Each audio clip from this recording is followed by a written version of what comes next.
Persaingan ketat terjadi di lini depan Bali United. Perlahan demi perlahan, harus ada yang dikorbankan setelah ada dua pemain anyar yang merapat seperti Privat Barga dan Irfan Jaya. Situasi ini membuat santer kabar Stefano Lillipali hengkang dari Bali United dan berlabuh ke klub lain, salah satunya PSM Makassar.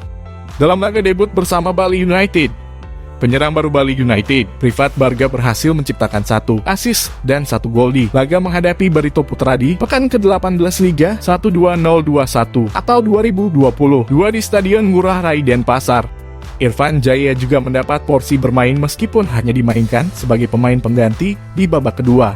Yang menjadi tanda tanya tentu saja asisten pelatih Bali United Yogi Nugraha tidak memainkan Stefano Lillipali. Saat menghadapi Laskar Antasari, Vano hanya melakukan pemanasan saja.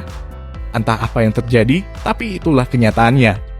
Tapi dari segi performa, Vano sedikit menurun musim ini. Dari 24 pekan yang sudah dilewati, Lillipali hanya mencetak 5 gol dan 5 assist. Mungkin itu sebabnya Bali United harus mendatangkan 2 pemain anyar di posisi flank putaran kedua Liga 1 2022. Mau tidak mau, Vano perlu bekerja lebih keras lagi. Masih ada 2 penyerang sayap lain di skuad Serdadu Tridatu musim ini. Mereka adalah M. Rahmat dan Yabes Roni Malaivani.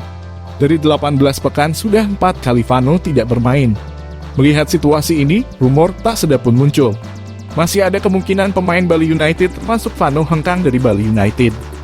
Apalagi di media sosial, banyak kabar yang menyebut Vano akan hengkang dari skuad Serdadu Tridatu. Nama Bali United pun sudah hilang di akun Instagramnya. Dia dikaitkan dengan PSM Makassar. Tahun lalu saat dia galau untuk memperpanjang kontrak dengan Bali United, PSM Makassar juga dikaitkan dengannya. Kontraknya pun di Bali United kabarnya hanya semusim. Berbagai kemungkinan masih bisa terjadi. Sekarang tergantung bagaimana bola panas ini akan bergerak.